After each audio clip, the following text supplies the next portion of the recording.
할렐루야. 오늘은 예수님과 동행하는 축복, 예수님과 동행하는 축복이라는 말씀으로 여러분에게 신년 첫 번째 말씀을 전하겠습니다. 우리는 2022년 다사다난하는 시기를 보내고 2023년을 지금 막 맞이했습니다. 여러분 신년이라는 좀 기분이 드세요? 좀 기분이 잘 안 들기도 하고 벌써 시간이 이렇게 지나갔나 싶기도 합니다. 근데 올 한 해를 돌아보면 참 여러 가지 일들이 많았습니다. 이제 코로나 바이러스 유행이 3년 차를 맞으면서 사회적 거리두기가 해제되고 본격적인 위드 코로나로 일상 회복이 조금씩 이루어지고 있습니다. 아직도 또 코로나 바이러스가 계속해서 유행하고 있다고는 하지만 예전같이 그렇게 공포와 두려움까지 있지는 않습니다. 그러나 또 2월 24일 러시아가 우크라이나를 침공하여 세계 경제가 휘청거렸고 세계의 모든 나라의 물가 상승이 있었고 또 우리나라도 똑같이 어려움을 겪고 있습니다. 고물가, 고금리, 고환율, 그래서 3고 현상이라고 하죠. 여러분들 많이 느끼실 거예요. 우리나라에도 또 많은 사건들이 있었습니다. 3월 9일 치러진 20대 대선에서 윤석열 대통령이 당선됐고 또 10월에는 이태원 압사 참사가 있어서 158명에 압사하고 또 196명이 부상당하는 일이 있었는데 희생자의 90%가 20에서 30대 젊은이여서 전 국민들에게 아주 큰 충격이 되었죠. 이 과정에도 반가운 소식들은 있었습니다. 한국이 12년 만에 월드컵 16강에 진출했고 한류 문화가 계속해서 전 세계 드라마, 영화, K-팝, 클래식 음악 등 많은 부분에 상도 타고 영향력을 미쳤습니다. 그런데 제일 피부에 와닿는 것은 역시 물가더라고요. 물가. 지난 7월 소비자 물가 상승률이 23년 만에 최고로 치솟았고 부동산 시장도 위축되어서 갈수록 경기가 침체되는 것을 느끼게 됩니다. 얼마 전 제가 아내와 함께 장을 보았는데 몇 개 집어넣지도 않은 것 같은데 그냥 10만 원이 훌쩍 넘겨지더라고요. 왜 이렇게 물가가 비싸졌는지 모르겠습니다. 작년에 아들 3명을 양육하는 것이 보기보다 힘들다는 생각을 처음으로 하게 된 것 같습니다. 여러분은 지난 한 해 어떻게 보내셨습니까? 어떤 일이 있으셨습니까? 그리고 어떤 일들을 맞이하며 여기까지 오셨습니까? 또 새해를 맞이하여 어떻게 보낼 마음을 가지고 계십니까? 여러분의 한 해는 어떻고 지금 한 해 새해는 어떻게 시작하셨습니까? 한 해를 돌아볼 때 우리에게 많은 어려움도 있었지만 사실 우리에게 더 심각할 수 있는 일 한 가지가 있습니다. 그것은 바로 우리의 영적인 메마름입니다. 특별히 코로나 시대를 거치면서 개인뿐만이 아니라 한국교회에 메마름이 찾아왔습니다. 교회는 건물이 아니라 사람이죠. 즉 예수 믿는 사람들에게 이상한 메마름들이 다 찾아왔다는 것입니다. 이것은 정말 두렵고 무서운 일이죠. 그런데 더 큰 문제는 이러한 영적인 메마름은 진단이 잘 안 된다는 것입니다. 우리는 배가 고프면 배고프다 해서 음식을 먹죠. 증상이 나타납니다. 머리가 아프다 그러면은 빨리 두통약을 사서 먹던지 증상이 나타나니까 또 병원 가서 치료를 받습니다. 근데 영적인 메마름은 보이지 않으니 잘 모를 때가 있습니다. 하나님 앞에 서 봐야 압니다. 영적인 메마름이 오면 어떻게 됩니까? 겉에서 보기에는 아무 이상이 없습니다. 근데 고난이 닥치기 시작하면 그때부터 쉽게 낙심하고 두려워합니다. 이전에는 충분히 이길 수 있을 것 같은 믿음이 있었다면 이상하게 조금씩 다가오는 어려움에 괜히 두렵고 낙심되고 메마름이 찾아오는 것입니다. 영적인 힘이 있으면 고난이 와도 주님을 의지하고 그것을 이겨나가는데 이게 힘이 없는 거죠. 또 은밀한 죄를 짓고도 예배합니다. 욕심을 내려놓지 않고서도 예배 드립니다. 하나님과의 관계는 멀어졌는데 교회 봉사와 섬김을 합니다. 주님과 만나는 기쁨과 감사가 없는데도 그냥 생활이 가능하고 하루를 보내도 이상하지 않습니다. 오늘 6절에는 영적인 메마름에 대해서 이렇게 말씀하고 있습니다. 사람이 내 안에 거하지 아니하면 가지처럼 밖에 버려져 마르나니 사람들이 그것을 모아다가 불에 던져 사르느니라. 이게 얼마나 무서운 말씀입니까? 믿음의 성도들이 주님 안에 거하지 않으면 끊어져서 메마른 가지처럼 변하고 세상 사람들이 그것을 다 모아다가 그냥 밖에 쓸 데가 없으니까 장작처럼 태워버린다는 것입니다. 꼭 맛있는 소금이 아무 쓸데없어서 길바닥에 버려지는 것처럼 교회 성도들의 모습이 메말라 있으면 쓸데가 없고 사람들이 외면하게 된다는 것이죠. 그렇다면 여러분, 새해를 맞아서 우리의 영혼이 메마르지 않고 열매를 주렁주렁 맺히려면 어떻게 해야 될까요? 포도나무에서 영양분을 충분히 받아서 열매를 주렁주렁 맺듯 건강하고 풍성한 신앙생활을 하려면 어떻게 해야 되겠습니까? 그 비결을 예수님께서 오늘 이 요한복음 14장은 고별설교라고 합니다. 십자가에 지시기 전 마지막에 예수님께서 제자들에게 남긴 유언과도 같은 말씀이거든요. 오늘 함께 그 비결을 말씀해 주십니다. 함께 5절 말씀 저희가 봉독해 보겠습니다. 시작. 나는 포도나무요 너희는 가지라. 그가 내 안에 내가 그 안에 거하면 사람이 열매를 많이 맺나니 나를 떠나서는 너희가 아무것도 할 수 없음이라. 아멘. 예수님께서는 나의 안에 거해라. 나의 안에 거하면 열매를 많이 맺는다. 주님께서 말씀해 주십니다. 그런데 제자들은 좀 이 말씀을 듣고 당황스러울 수도 있었을 것입니다. 내 안에 거하라니 이게 무슨 말씀인가? 지금까지 제자들은 공생의 기간 동안 예수님 뒤를 따라다녔습니다. 예수님이 이쪽으로 가면 같이 따라가고 저쪽으로 가면 같이 따라갔습니다. 예수님이 기적 베푸시는 것도 보고 오병이어로 5,000명을 먹이시면 그것도 맛도 보고 예수님께서 파송해 주시면 예수님의 이름으로 귀신도 내쫓고 능력도 행하고 예수님과 함께 하라는 대로 그냥 하면 됐습니다. 그런데 예수님께서 돌아가시기 전 유언처럼 이제 나의 안에 거하라고 말씀하십니다. 이게 무슨 말인지 잘 몰랐을 것입니다. 어떤 게 예수님 안에 거하는 것인가? 계속 따라오라는 것인지 죽도록 충성하라는 것인지. 그런데 잠시 후 이 말씀을 깨달을 사건이 벌어졌습니다. 몇 시간 뒤 실제로 예수님께서 십자가에 달려 돌아가시니 제자들에게 메마름이 찾아왔습니다. 예수님이 함께 하시지 않으니 관계가 끊어지고 제자들이 어찌할 바를 몰랐습니다. 예수님으로부터 공급되어 왔던 말씀, 인도하심이 다 끊어졌습니다. 그러니 모두 옛날 자기 습관대로 다 돌아가 버렸습니다. 제자들은 다 예수님의 십자가 앞에서 도망갔고 베드로는 3번이나 부인했고 원래 고기 잡던 갈릴리로 다 돌아가 버렸고 도마는 예수님이 부활하셨다고 해도 믿지 않고 내가 예수님의 손에 있는 못자국에 손가락을 넣어봐야 믿겠다는 그런 말까지 했습니다.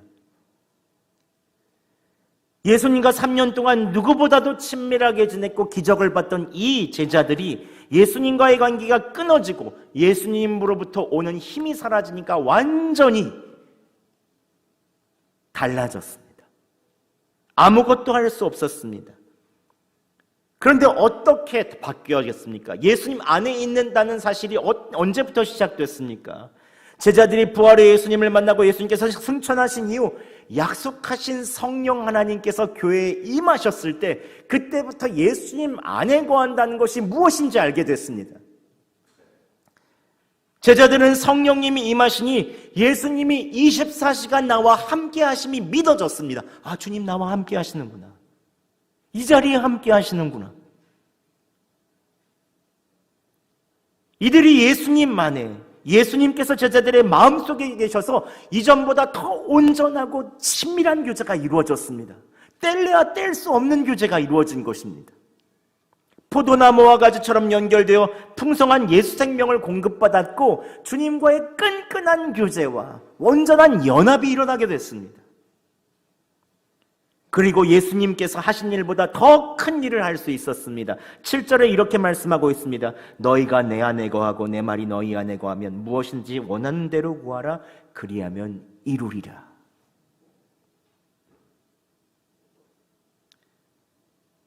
여러분, 예수님께서는 오늘 우리에게도 제자들과 똑같이 예수님 안에 거하고 우리 안에 예수님께서 계시기를 원하십니다. 여러분 믿으십니까?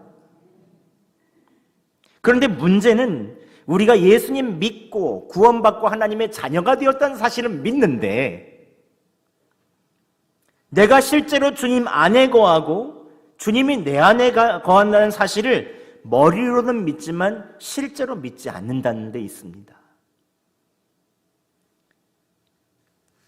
제가 여러분에게 자주 말씀드린 데가 있었습니다. 저는 10년 전 매해 신년만 되면 열심히 목회하기로 다짐했습니다. 신년만 되면 그래 이번에는 진짜 열심히 할 거야. 30대 40대 초반까지 아침부터 저녁까지 열심히 사역했고요. 말씀 연구도 열심히 했고요. 설교도 열정적으로 전했고요. 기도도 열심히 진짜 몸이 부서져라고 일했습니다. 사역의 성장도 있었습니다. 나름 기쁨도 있었습니다. 성취감도 있었습니다. 그런데 점점 저의 내면이 메마르기 시작하는 거예요. 예배드리고 설교하고 기도회를 인도할 때는 너무 행복하고 뜨거운데 다 끝나고 나면 꼭 연극이 끝나고 난 배우들처럼 허무감이 밀려 들어왔습니다. 하루 종일 열심히 들어가니 또 열심히 하니 집에 들어가면 육아에 지친 아내와 또 다투기도 했습니다. 갈등도 있었습니다. 나이가 들수록 미래에 대한 염려와 두려움이 있는 거예요. 나는 어디로 가야 되지? 내가 가는 길이 맞는 것인가? 겉으로 볼 때는 아무 이상이 없어 보이죠. 하지만 감추는 거죠. 아무도 모르니까. 있어 보이는 것처럼. 아무 일도 아닌 것처럼 감추는 거죠.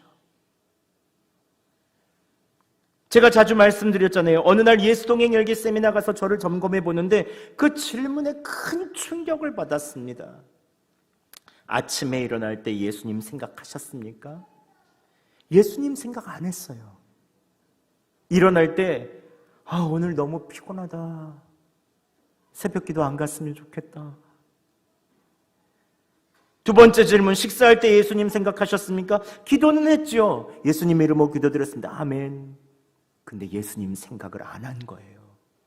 여러분, 기도를 했는데 예수님 생각을 안 할 수도 있더라고요. 이게 얼마나 아이러니한 일입니까? 전날 저녁에는 권사님들 모임에 초대받아 식사기도도 했습니다. 근데 예수님 생각이 아니라 누가 샀는지 권사님 생각하고 어떻게 축복할까 그 생각을 하고 있었던 거예요.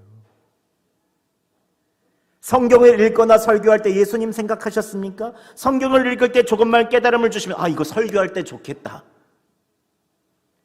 설교할 때도 듣는 성도들을 생각하지 예수님 생각하지 않았습니다. 이게 얼마나 부끄러운 일입니까? 내가 목사이기 전 정말로 그리스도인이 맞는가? 저는 주님과 동행하는 것에 대한 점검 질문이 계속될수록 충격이었죠. 근데 이 얘기를 아무한테도 할 수가 없더라고요. 너무 부끄러워요. 하나님 앞에 서니 제가 벗겨진 것 같고 완전히 메말라져 있더라고요. 심지어 하루 동안 열심히 살고 주님을 위해서 산다고 했는데 주님을 한 번도 생각하지 않은 거예요. 열심히 살았어요. 사명에 따라서 산다고 했어요. 근데 주님을 생각하지 않고 하루가 지나가더라고요. 저는 그때 크게 깨달았습니다. 아, 내가 주님과의 관계가 완전히 끊어져 있구나. 그 다음부터 저는 10년 넘게 예수님 바라보려고 했고 그때부터 예수 동행 일기를 열심히 썼습니다. 사실 솔직히 쓰기는 너무 싫었어요. 저녁에 쓰려고 하면 주님 생각하지도 않고 하루를 보낸 때가 너무 적나라하게 드러나거든요. 제 모습을 본다는 게 너무 싫더라고요. 그런데 쓸 수밖에 없는 게 하루의 마지막 예수님과 동행하는 점검이 없이는 제가 자꾸 주님을 잊어버린다는 사실을 너무 잘 깨달은 거예요. 제가 살아야겠기에, 제 마음, 제 영혼이 살아야 되겠기에 매일 벌겨 벗겨진 것 같은 제 모습을 주님 앞에 고백하고 주님 바라보고 다시 마음을 새롭게 할 수밖에 없었어요. 정말 피나는 노력이 있었습니다. 그런데 놀라운 것은 얼마 있지 않아서 예수님이 나와 함께 하심이 믿어지더라고요. 아, 나와 함께 하시는구나. 주님이 내 안에 계셔서 역사하심이 느껴졌습니다. 다른 사람은 몰라도 제 안에 평안과 즐거움과 기쁨이 있더라고요. 감사가 늘어났습니다. 하나님 주시는 기쁨이 있었습니다. 고난과 어려움이 와도 금방 주시는 평안을 찾았습니다. 주님께서 일하실 것이다. 여러분은 어떻습니까? 여러분의 2022년은 어떻게 보내셨습니까? 여러분의 삶의 기쁨과 감사가 늘어났습니까? 두려움과 염려가 사라지셨습니까? 별로 바뀐 번은 없는데 주님 생각하는 시간이 많아지셨습니까? 말씀 보며 하나님을 알아나가는 시간이 즐겁고 예수님 만나는 기도 시간이 기쁩니까? 하나님께서 일하신다고 하는 간증이 점점 더 많아지십니까? 그렇다면 여러분은 주님 안에 거하시고 계시는 것입니다. 그런데 만약 예수님을 믿고도 기쁨과 감사가 점점 줄어들고 메마릅니까? 아프다. 두렵고 짜증나고 여전히 분을 내고 주변 사람들에게 굉장히 엄격합니까? 말씀을 보고 기도를 해도 자꾸 형식적이 되고 무거운 짐처럼 느껴집니까? 그렇다면 여러분 주님과 사이가 멀어져 있다는 증거입니다. 아니면 끊어져 있을 수도 있습니다. 저는 여러분 2023년도에 하나님과 여러분의 관계가 친밀하고 주님과 동행하게 되시기를 간절히 바랍니다. 그렇다면 어떻게 예수님과 동행할 수 있겠습니까? 예수님이 우리 안에 계시고 내가 주님 안에 거한다는 가장 큰 증거는 무엇이겠습니까? 그것은 바로 오늘 본문에서 사랑이라고 말합니다. 사랑. 함께 9절과 10절 말씀 저희가 봉독해 보겠습니다. 시작. 아버지께서 나를 사랑하시는 것 같이 나도 너희를 사랑하였으니 나의 사랑 안에 거하라. 내가 아버지의 계명을 지켜 그의 사랑 안에 거하는 것 같이 너희도 내 계명을 지키면 내 사랑 안에 거하리라. 아멘. 예수님께서 내 안에 계심을 깨달을 때, 그리고 나와 함께 계심이 믿어지기 시작하고 지금 이 시간 주님이 함께 계시는구나라는 것들이 그냥 느껴지기 시작하면 그때부터 제일 먼저 나타나는 것은 바로 사랑입니다. 사랑. 저희 교회 성도님들과 함께 예수동행 일기 쓰자고 한 지가 벌써 3년이 지났죠. 근데 저는 조장님들과 함께 예수동행 일기를 나눕니다. 근데 예수동행 일기를 쓰신 분들을 보면 또 여수 지역에 있는 목사님들과 함께 또 나누는 목사님들이 계시거든요. 근데 예수동행 일기를 쓰는 분들을 보면 남들이 보기에는 그렇게 큰 기적이나 변화는 나타나지 않습니다. 그런데 지속적으로 예수님의 일기를 쓰고 예수님과 동행하려고 애쓰는 분들에게 나타나는 가장 큰 변화가 있다면 그것은 바로 사랑입니다. 사랑. 맨 처음 예수님과 동행하고 함께 계심이 믿어지면 나타나는 현상이 사랑하지 못하는 내 자아와 부딪힙니다. 부모님, 배우자, 자녀, 직장의 동료들 힘든 부분이 나타나면 이전까지는 잔소리를 하든지 속으로 욕을 하든지 아니면 분을 내든지 아니면 꼭 참든지 없는 것처럼 감추든지 내 힘으로 버티고 버텼는데 이제는 사랑의 예수님이 내 안에 느껴지고 내가 주님 안에 있는 것이 의식이 되기 시작하면 그때부터 부딪히기 시작합니다. 부딪혀요. 왜 내가 참아줘야 됩니까, 주님? 그런 마음을 주시거든요. 왜 내가 먼저 미안해야 됩니까? 왜 내가 먼저 용서해야 됩니까? 왜 내가 양보해줘야 됩니까? 내 잘못도 아닌데 예전에는 그냥 화내고 말아버리고 아니면 참고 말아버리고 잔소리하고 끝내고 더 마음 답답하고 이런 거에서 떠나서 그때부터 이상하게 주님의 음성이 세미하게 들리기 시작하면서 갈등하기 시작해요. 내면에 부딪힘이 있습니다. 그런데 내 안에 계신 성령님께서 계속 사랑을 부어주심이 느끼는 거예요. 그러면 사랑할 수밖에 없습니다. 양보할 수밖에 없어요. 주님 안에 있으니까. 예수님이 함께 하심이 믿어지면 사랑만 하게 됩니다. 시간은 걸릴 수 있어도 원수도 사랑합니다. 예수님 안에 거함이 믿어지기 시작하면 오래된 묵었던 잘못된 관계도 풀어집니다. 집안의 아이들이 다 어질러 놓고 답답하고 피곤해도 주님 바라보면 인내하게 됩니다.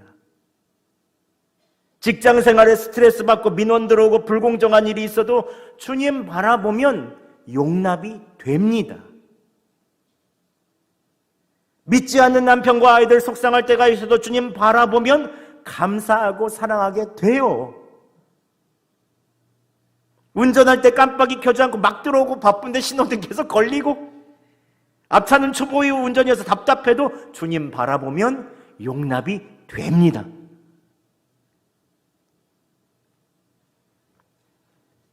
그런데 대부분 아이들에게 화내고 오래 참지 못하고 짜증내고 부부끼리 다투는 것은 예수님 바라보지 않을 때 그래요. 예수님 생각하자면 나중에 꼭 후회합니다. 주님 바라보면 용서하고 화해하고 사랑할 수밖에 없지요. 내 안에 사랑이 없어도 그때마다 성령님께서 사랑을 부어주십니다. 9절에 이렇게 말씀하십니다. 아버지께서 나를 사랑한 것 같이 나도 너희를 사랑하였으니 나의 사랑 안에 거하라. 예수님과 동행하는 사람의 첫 번째 증거는 바로 사랑이죠. 사랑. 예수님과 동행하는 가장 큰 축복 또한 사랑입니다. 내 안에 사랑이 없어도 사랑의 예수님 바라보면 사랑할 수밖에 없죠. 그래서 제가 매번마다 여러분에게 동행하세요. 예수님 바라보세요. 계속 말씀드리는 것입니다. 오늘도 제가 이 설교를 하는데 또 이 얘기하면 성도들이 또 어떻게 생각하실까 하는데 10년 초에 이거밖에 할 얘기가 없는 거예요. 저한테 주님께서 이런 말씀을 주시더라고요. 아직도 모자르다. 아직도 삶에서 나를 생각하려면 계속 전해라. 이런 마음을 주시더라고요. 여러분, 예수님 사랑하네고 하면 사랑할 때까지 사랑을 부어주십니다. 이게 정말로 놀라운 기적이죠. 기적이 뭐 다른 데 있나요? 이러한 사랑을 경험하면 우리 안에 기쁨이 충만하죠. 함께 11절 말씀 저희가 봉독하겠습니다. 시작. 내가 이것을 너희에게 이름은 내 기쁨이 너희 안에 있어 너희 기쁨을 충만하게 하려 함이라. 아멘. 예수님과 동행하는 두 번째 축복은 기쁨입니다. 기쁨. 내 안에 기쁨이 있습니다. 기쁨. 사랑하려고 하면 그때는 힘들지만 결국은 기쁨이 충만해집니다. 하나님께서는 우리에게 기쁨을 주시기 위해서 사랑을 부어주시죠. 이게 놀라운 일입니다. 또 마지막 세 번째 예수님과 동행하는 축복은 예수님 사랑 안에 거하면 죄가 떠나갑니다. 죄에서 떠납니다. 요셉은 주인의 아내 보디발의 아내가 아무도 보지 못하는 은밀한 유혹을 합니다. 그런데 하나님 함께 계심이 명확히 믿어지니까 그 앞에서 죄를 짓지를 못하는 거예요. 나랑 동침하자, 옷을 끌어올고 해도 아무 사람도 안 봐도 내가 어떻게 하나님 앞에서 죄를 짓겠습니까? 하고 피합니다. 나중에는 이 여인이 너무 몸이 달아가지고 옷을 놔주질 않아요. 나랑 동침하자. 결국은 그 옷을 버려두고서라도 막 뛰어 그 자리를 나갑니다. 죄의 유혹의 자리를 피합니다. 주님이 나와 함께 계심이 믿어지는데 어떻게 은밀한 죄를 저지를 수 있습니까?